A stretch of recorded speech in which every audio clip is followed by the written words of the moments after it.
గౌరవ ముఖ్యమంత్రి గారు శ్రీ రేవంత్ రెడ్డి గారికి,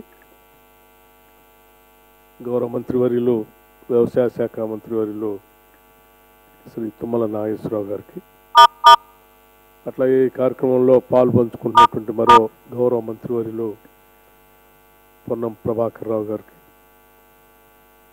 వ్యవసాయ శాఖ ఉన్నతాధికారులందరికీ, అలాగే వివిధ రైతు వేదికల నుంచి వ్యవసాయ క్షేత్రాల నుంచి కూడా ఈ కార్యక్రమంలో రైతు నేస్తం కార్యక్రమంలో పాల్పంచుకున్నటువంటి రైతు పెద్దలందరికీ ముందుగా నా హృదయపూర్వకమైనటువంటి నమస్కారాలు. ఇందిరమ్మ రాజ్యం కాంగ్రెస్ ప్రభుత్వం ఏర్పడిన తర్వాత వ్యవసాయానికి రైతులకి మేలు చేయాలన్నటువంటి ఆలోచనతో అందుబాటులో ఉన్నటువంటి సాంకేతిక పరిజ్ఞానాన్ని, అట్లాగే అందుబాటులో ఉన్నటువంటి రైతు వేదికల్ని సమన్వయం చేస్తూ రైతులకి ల్యాబ్ టు ల్యాండ్ అనేటువంటి, అంటే మొత్తం సాంకేతిక పరిజ్ఞానాన్ని రైతులకు అందించడం కోసం ప్రత్యేకంగా శ్రద్ధ తీసుకుని వ్యవసాయ శాఖ మంత్రి గారు ఈ కార్యక్రమాన్ని ఏర్పాటు చేశారు. వారికి ముందుగా రాష్ట్ర వ్యవసాయ శాఖ సంబంధించినటువంటి రైతులందరి పక్షాన వారికి నా హృదయపూర్వకమైనటువంటి అభినందనలు, ధన్యవాదాలు తెలియజేస్తా ఉన్నాను. ఇది చాలా మంచి కార్యక్రమం.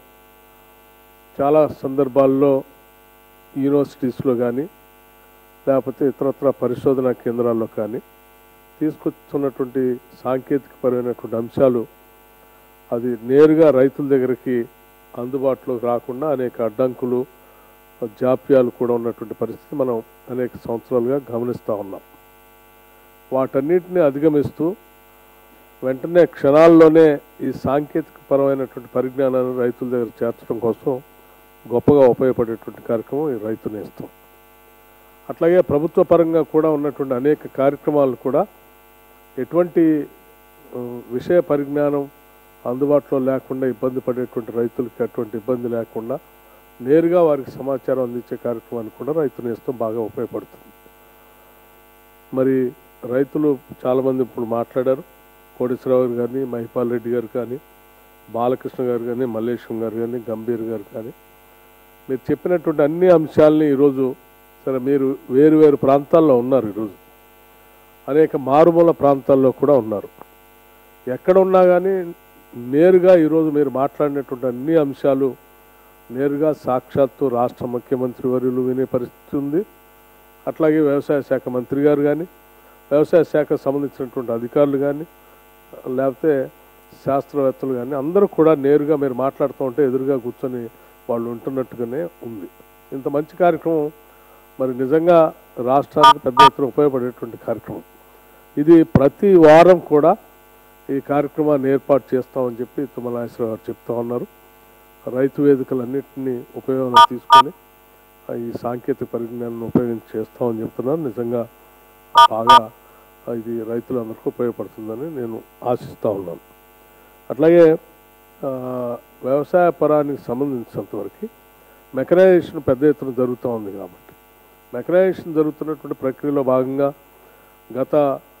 మనం ఆనాటి ఉమ్మడి రాష్ట్రంలో చాలా పెద్ద ఎత్తున ఫామ్ మెకనైజేషన్ని సబ్సిడీస్తో చాలా పెద్ద ఎత్తున రైతులకు అందించేటువంటి వాడు.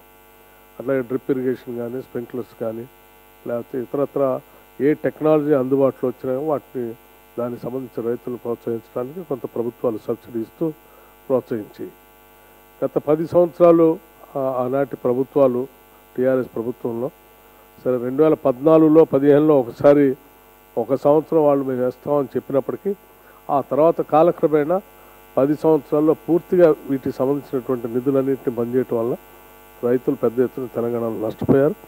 తిరిగి వాటన్నిటిని కూడా రైతులకు అందించాలని చెప్పి వ్యవసాయ శాఖ మంత్రి గారు గట్టిగా ప్రభుత్వం మీద ప్రభుత్వంలో ఉన్నటువంటి అందరితో మాట్లాడుతూ వాటన్నిటినీ రైతులకు అందించాలని గట్టిగా వాదిస్తూ ఉన్నారు.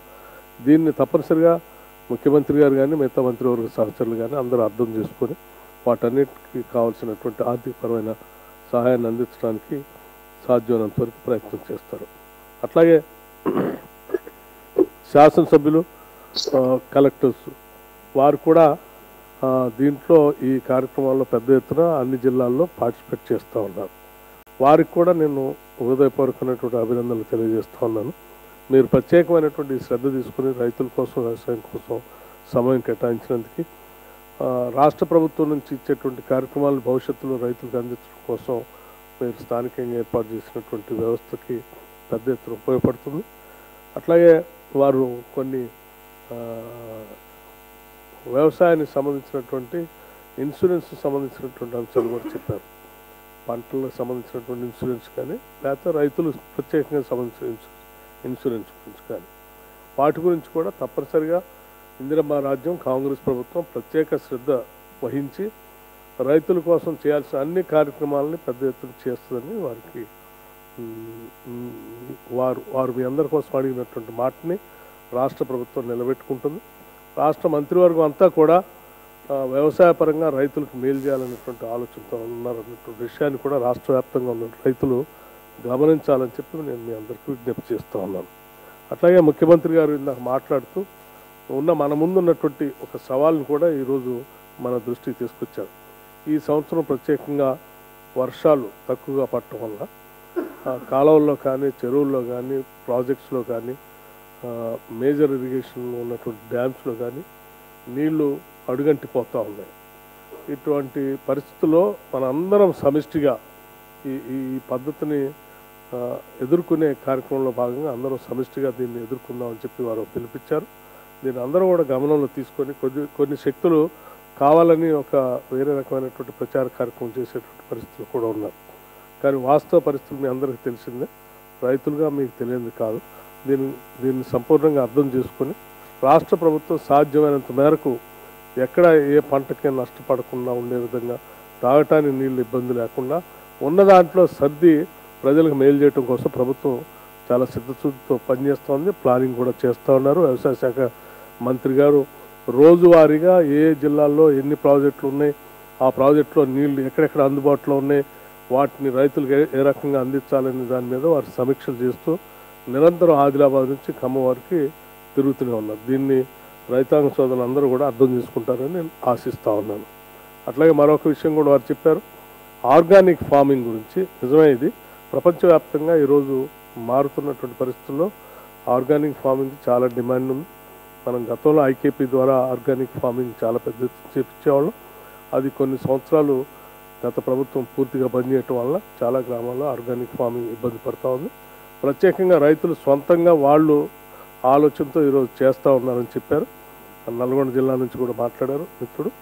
తప్పనిసరిగా ఆర్గానిక్ ఫార్మింగ్ సంబంధించి మన మంత్రివర్యులు, వ్యవసాయ శాఖ మంత్రివర్యులు ఒక ప్రత్యేకమైనటువంటి ఒక స్కీమ్ని డ్రైవింగ్గా దాని మీద దృష్టి పెట్టి వాళ్ళని ఎంకరేజ్ చేయటమే కాకుండా బైబ్యాక్ కూడా వాళ్ళకు ఉండేటట్టుగా ఒక టైఅప్ కార్యక్రమాన్ని, మార్కెటింగ్ టైఅప్ కార్యక్రమాన్ని కూడా ఏర్పాటు చేసి పండించినటువంటి ప్రతి పంటని నేరుగా వాళ్ళ టెస్ట్ చేపించి కావాలంటే ప్యాకింగ్ కానీ ప్రత్యేకంగా స్టాంపింగ్ కానీ లేకపోతే ఇతరత్ర ఏ అవసరాలు అవకాశం ఉన్నాయో వాటికి సంబంధించి అధికారులను ఒక టీం లాగా ఏర్పాటు చేసి రాష్ట్ర వ్యాప్తంగా ఎంకరేజ్ చేస్తే ఇంకా పెద్ద ఎత్తున మనకు ఆర్గానిక్ ఫార్మింగ్ చేసుకోవడానికి అవకాశం ఉంది. ఫార్మింగ్ చేసినటువంటి వాళ్ళకి ధరలు కూడా వాళ్ళకి సక్రమంగా వచ్చేటట్టుగా మనం టైఅప్ చేయగలిగితే మంచి రేటే వస్తుంది, లాభాలు కూడా ఆర్జించడానికి అవకాశం ఉంది.